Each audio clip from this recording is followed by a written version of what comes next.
This episode is sponsored by JDAQA Software Testing, your scalable solution for manual, automated, security, and performance testing. Check us out at jdaqa.com. And with that, let's get on with the show.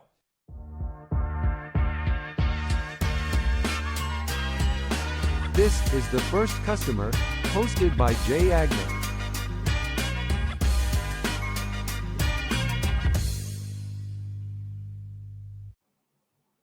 Hi, everyone. Welcome to the First Customer Podcast. Today, I am lucky enough to be joined by Jason Barnard. He is the CEO of Kalicube with a K. He is currently in France. We had a fun, beautiful political conversation before the podcast because we don't talk about politics on the First Customer. Jason, how are you, my friend? I'm doing very well. Thank you very much, Jay. And I'm delighted to be talking about my first customers 3 times over. Yes, your 3 first customers. I love when people have more than one. And let's get to each of those. But tell me first, where did you grow up and did that have an impact on you being an entrepreneur? Oh, wow. That's a great question. Yes, I grew up in the north of England, in the countryside, isolated in a tiny village.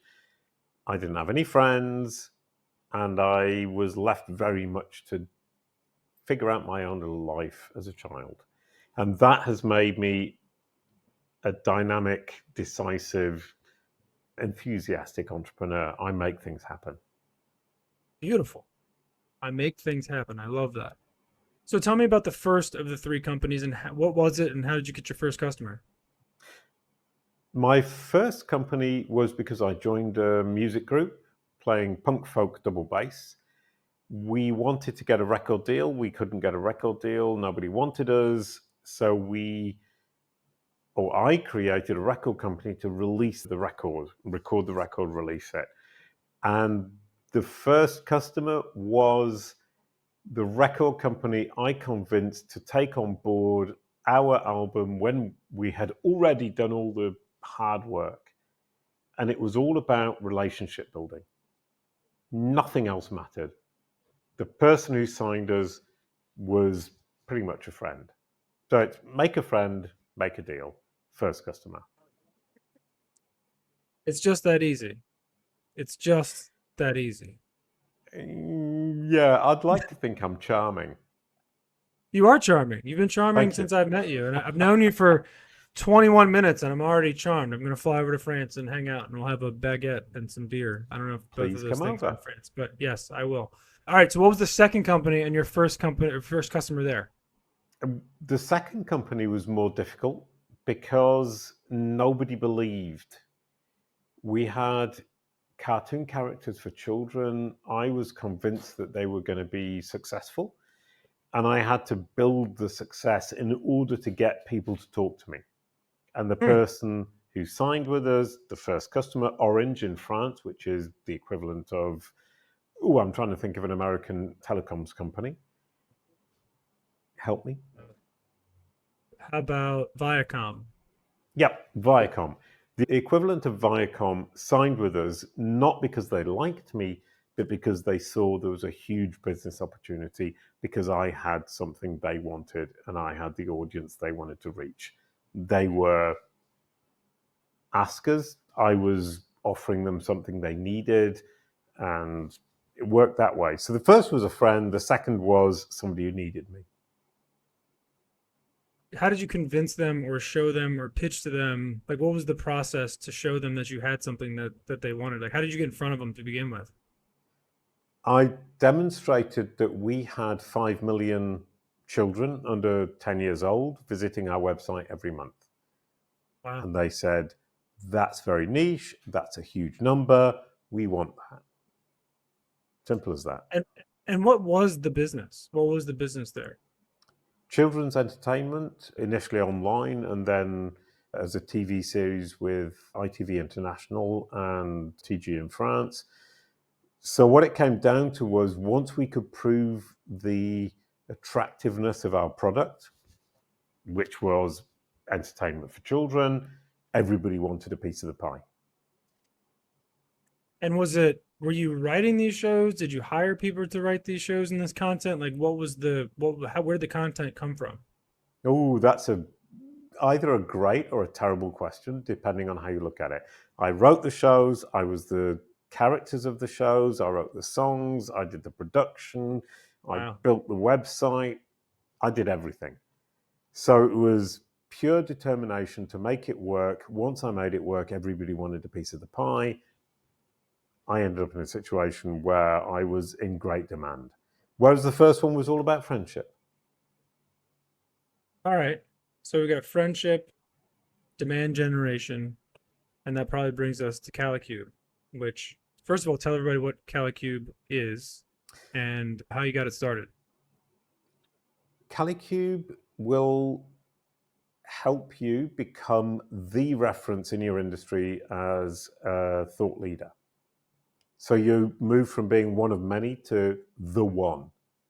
Mm-hmm. And I got into that by making myself the reference in my industry for what I was doing, which is managing AI, Google, and big tech algorithms' understanding of who I am and therefore how they represent me.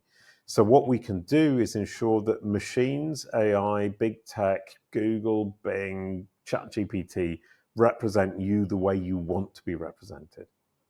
So it's controlling the machines. And that's huge. So And my how are first you? customer, Yeah, let's hear it. I want to hear the first customer. well, the first customer who truly believed in what we were doing is somebody who said, I want to pivot my career. Google understands me as CEO of company ABC. I want Google and my audience to perceive me as a business advisor. So we pivoted the machine's understanding of that person. And to do that, we had to change the way the person was representing themselves to their own audience. So in fact, the machines are simply replicating what your human audience are doing. Is it a service or is it a platform? Is it a combination of both? Like how, I mean, I'm sure some of this is like, black box magic as part of what you do, but can you tell us how it happens? How do you do it? Is it are you going through Google and, changing search results, or is there a platform that's pushing content? Like what is this? What is this machine? It's a great question. It's two things. Number one is it's a process, understandability, credibility, deliverability.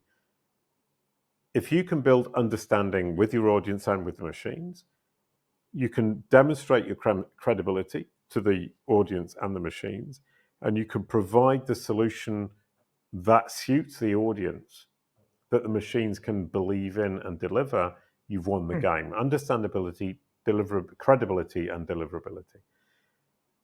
We share all of that information for free online, kalicube.com, KALICUBE.com, and you can do it yourself. But if you want to do it effectively, efficiently, and faster, we have 2 billion data points from Google that allow us to tell you exactly what to do, in what order, and where to focus at any one time. Whatever your industry, whatever your pivot, whatever your desire to control your own personal brand might be.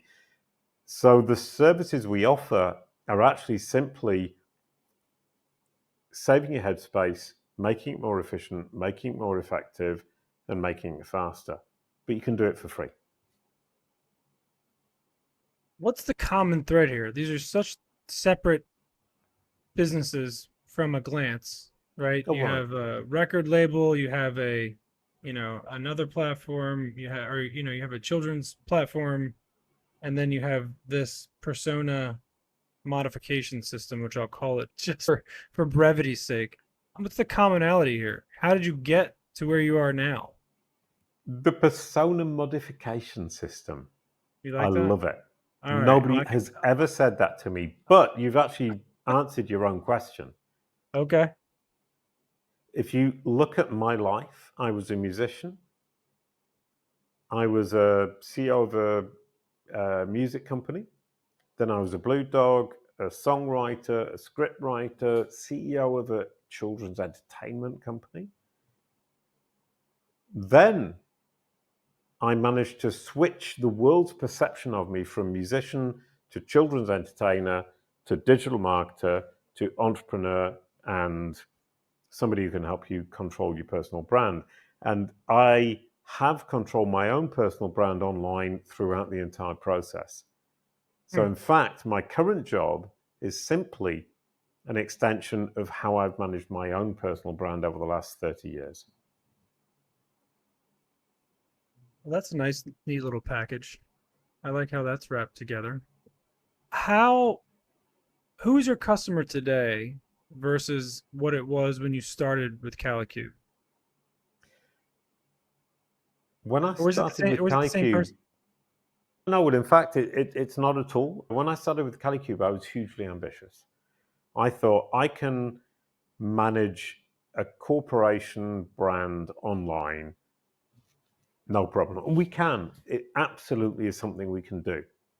But what I now realize is the CEO or founder of a company has a personal brand that drives their business and drives their career. They are the people we can serve the best because they have skin in the game, they want this to work, and they really care. So anybody who's investing in their personal brand is the perfect client for Kalicube. If you want to make your brand bigger, better, more focused, get the right people talking to you about the right topics for your business and your career, we're the company for you. Whereas with a corporation, it's much more political, it's much more complicated, it's much more difficult, it's slower. So my initial idea was corporations. My current focus is CEOs and founders because dealing with a personal brand is exactly where we excel. All right. Well, I'm going to turn the magnifying glass back to you then. How do you control your personal brand? How do you see your personal brand? How do you affect it from a day-to-day basis? What are you doing? Are you putting out content? Are you going to, talks? I mean, obviously you're doing fantastic podcasts. You pick the greatest ones to go on. I can see that. Yeah. What do you do to control your own personal brand? I asked that question to a lot of people, and I don't think I could ask it to a better person. How do you do it? The focus and the key is my own personal website, and that's where most people fail. If you don't have a personal website, you have nowhere for the machines. Google, the AI algorithms from ChatGPT to Bing to Perplexity to Google's Gemini. You have nowhere for them to refer to for information about you from you. Because then what they do is take the information from you about you and corroborate and see the corroboration and see if everybody else agrees. Then you become the truth teller about yourself and you can feed them anything you want. But secondarily, if you don't have a personal website, you have no destination for your audience. And that's the big loss. So you need a website for yourself. To educate the machines so that they perceive you the way you want to be perceived and represent you the way you want to be represented. And B, give a destination for the audience that you're reaching out to. And I see so many business leaders pushing out their personal brand, but giving no destination. Well, I think a lot of people's first thought is, well, they'll just go to my LinkedIn instead. And why is that not the right answer? Because you don't own LinkedIn. LinkedIn owns you. So you have a level of control. They can delete your account. They can redirect it somewhere else. Somebody can say something nasty about you. You have no control. Your own website, you have total control.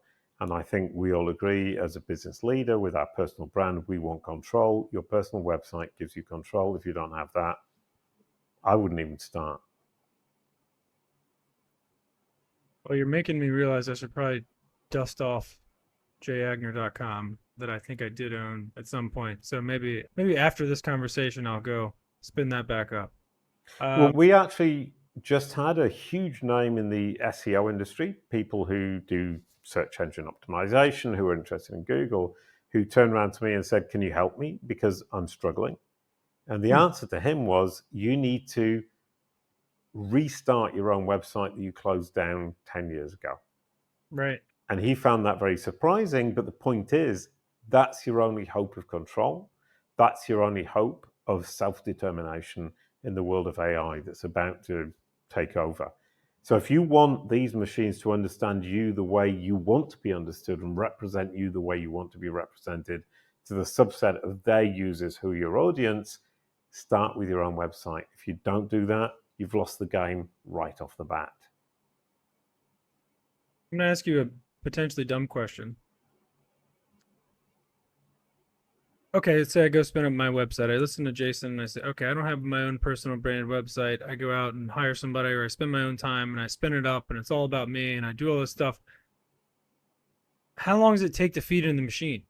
What is the output? Like, what is the actual effect it has to do something like that? Is it immediate? Is it 6 months? Is it 5 years? Like, when do you see any sort of kind of full cycle comeback of like, oh, the thing that I just went and created actually had some results?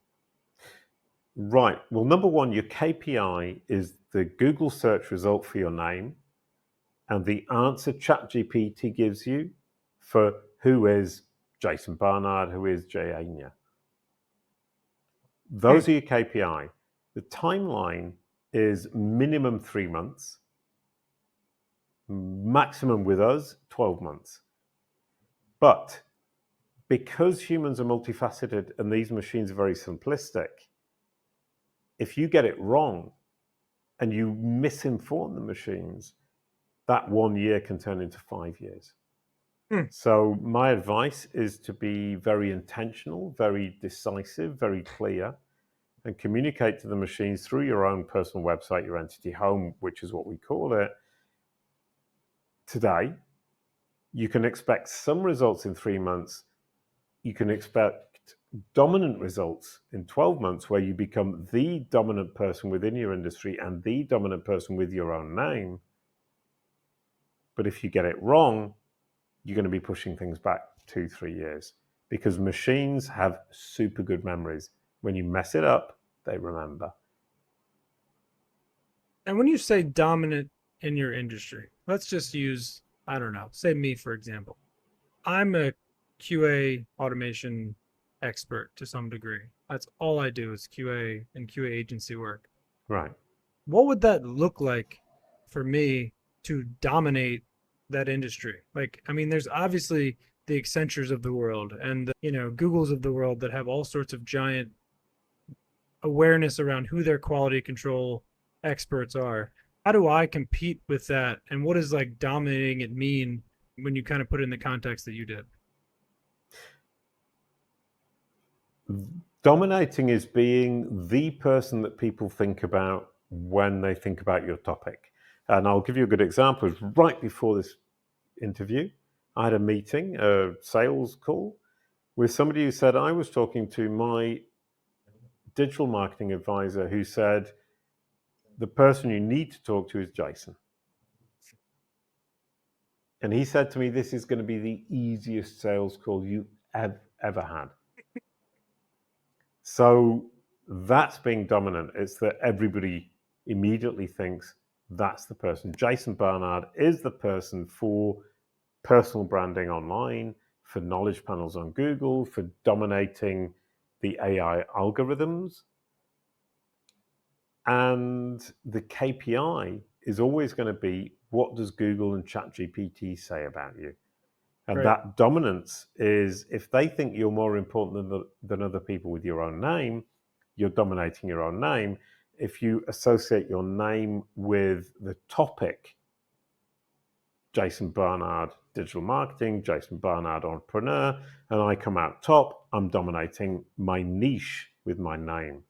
Mm-hmm. So I would use Google and ChatGPT as KPI. But at the end of the day, all they're doing is reflecting human behavior. So I actually have to walk the walk. And what we do at Kalicube with the 2 billion data points is ensure that we understand exactly where we need to focus. Mm-hmm. So for you, we would analyze you, we would analyze the cohort, the peer group that you belong to, and we would see where are the key points that Google, ChatGPT, Perplexity, and Microsoft see as important for you. And that gives us the places you need to be standing where your audience is looking. If you're standing where your audience is looking, you're already winning the game. You make it sound pretty attractive, my friend. I feel like I could talk to you all day. We're up against it. But I do have one more question for you. Non-business related, Ooh. non-personal brand related. If you could do anything on earth and you knew you wouldn't fail, what would it be?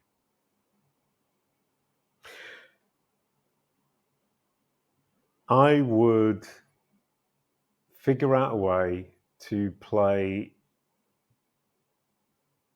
double bass and sing in front of 200,000 people in a stadium. You are not the first person to, well, not double bass, but you're not the first person to. Rockstar is up there on the list of like number of answers. You know, I think there's a very visceral thing about that a lot of people enjoy. So Well, love that answer. Well, the thing is, I've already done it. I played on a festival with Bob Dylan. So we were bottom of the bill, he was top of the bill, but we still had the same audience. So it wasn't 200,000 people, it was 5,000 people. We played the gig, I've done that, and that's given me a taste. And, you know, that's definitely something I want to do again, and I would love to do bigger. I love it. All right. Well, this may be the most enlightening episode we've ever had. I love everything you've had to say. I love the sincerity that you bring to it and your experience with it. So I hope people, perked up and heard some of the things you said, because a lot of it's very applicable. If people want to find you, I think I know the answer to this question since we just talked about it.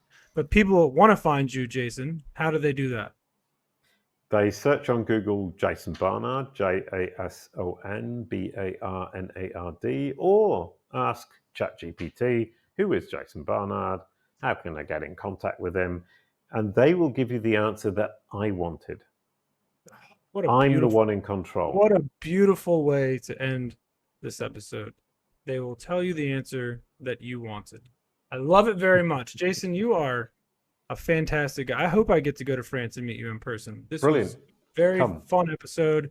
I hope people check you out. Kalicube, that's KALICUBE.com. Is that right? Yep.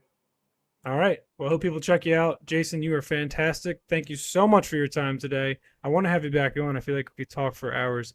Let's stay in touch, my friend, and thank you so much for the time. All right? Brilliant. Thank you so much, Jay. Thanks, Jason.